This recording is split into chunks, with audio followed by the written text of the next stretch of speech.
No issue. Hello sir, Yashika, नमस्ते, कैसे हैं सर आप? से बात कीजिए। बेटे, आई एम एब्सोल्युटली फाइन। बेटे, may I know your good name please?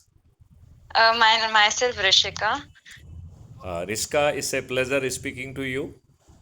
Sir same, बहुत अच्छा लग रहा है आपसे बात करके एंड सर हमको तो बहुत अच्छा फील हो रहा है कि सर आप आपने इतना डाउन टू अर्थ है पॉडकास्ट। सर, नहीं तो पुलिस वालों से बात करने में डर लगता है सर सबको।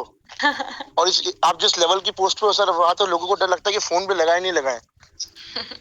देखो बेटे, हमें अपने डर से बाहर निकलना होगा, बिल्कुल। क्योंकि यदि देश बदलना है तो हमें इस बात को बहुत गहराई से समझना होगा कि इन राजनेताओं ने डरे हुए अंग्रेज़ों से साठगांठ की है, षड्यंत्र किया है, अपने देशवासियों के साथ धोखा किया है और 700 करोड़ रुपए देकर 1947 की आरबीआई की बैलेंस शीट बता रही है कि इन राजनेताओं ने 700 करोड़ रुपए 1947 के, जबकि $1.8 के बराबर होता था, मतलब $1 में $1.2 आता था। इसका मतलब है 12 हमने 840 करोड़ डॉलर जो है वो अंग्रेज़ों को दिए हैं 1947 में। और जानते हो किस चीज़ के लिए दिए हैं? Not an idea sir. हाँ, ये इसके दो कंपोनेंट हैं पेमेंट के। The first component is for the pension, मतलब जिन अंग्रेज़ों ने हमारे ऊपर डंडे बरसाए, जिन्होंने लाला लाजपत राय जैसे वयोवृद्ध व्यक्तियों को खुलेआम रोड पर कूटा और इस हद तक कूटा कि वो मर गए। Yes sir.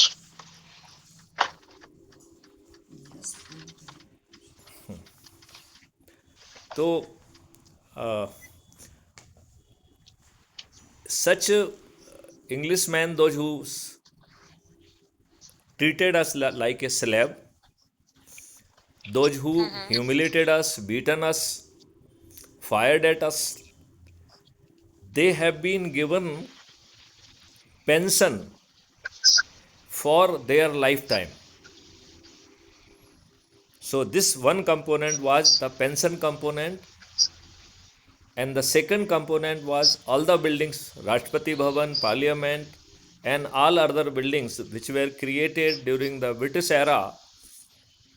They were created from our money with our labor, but we made the payment, and these two components put together, we have made the payment of the 700 crore rupee,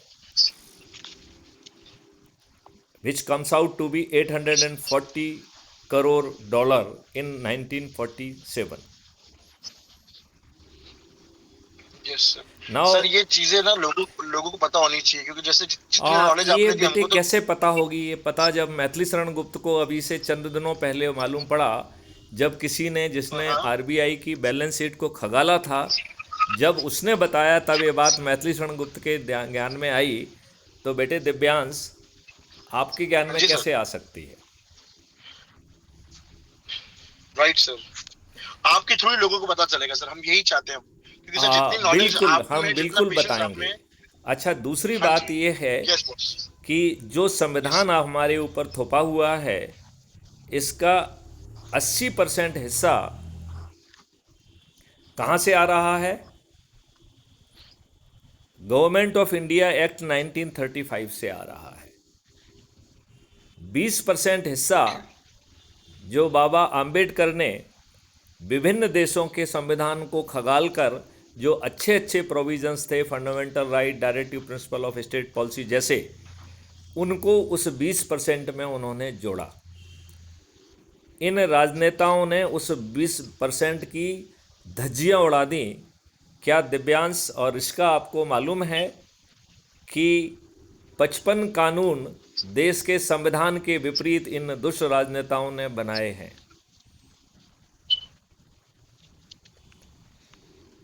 आपको इस बात का एहसास है कि कानून के हिसाब से आप एक गुलाम हैं? सर फील होता है, बाकी नॉलेज बिल्कुल नहीं है सर, इस बारे में बिल्कुल भी नॉलेज नहीं है। तो आज आपकी पुलिस 1860 के पुलिस एक्ट से गवर्न हो रही है और जो उसकी विधिक जिम्मेवारी है उसका भी पालन नहीं कर रही है। आज स्थिति इतनी खराब बनी हुई है कि आपका सिर फटा हुआ है, आपको गाली देकर अपमानित करके थाने से भगा दिया जाता है। वहीं दूसरी ओर जो धन का प्रभाव वाले लोग हैं वो धन के लालच में या राजनेताओं के प्रभाव में हमारी अपनी पुलिस धड़ल्ले से झूठे मुकदमे कायम कर रही है। और मेरा ऐसा अनुमान है कि लगभग 90% जो मुकदमे कायम हो रहे हैं वो या तो झूठे हैं या एग्जेजरेटेड हैं, वेस्टेड इंटरेस्ट का हित साध रहे हैं। और हमारी पुलिस उसकी सही विवेचना करने की बजाय अपने मन से कल्पित बयान जो है एफआईआर को तायद करते हुए काट रही है। और आप उस जुर्म में जो आपने किया ही नहीं है, आप जेल में ठूसे जा रहे हैं। सर मेन क्वेश्चन तो ये हमेशा रहेगा कि अगर आज की डेट में कोई बिल्कुल जो आम इंसान होता है, जो बिल्कुल धन में इतना मजबूत ना हो या जिसकी इतनी पहुंच ना हो, अगर उसके साथ कोई गलत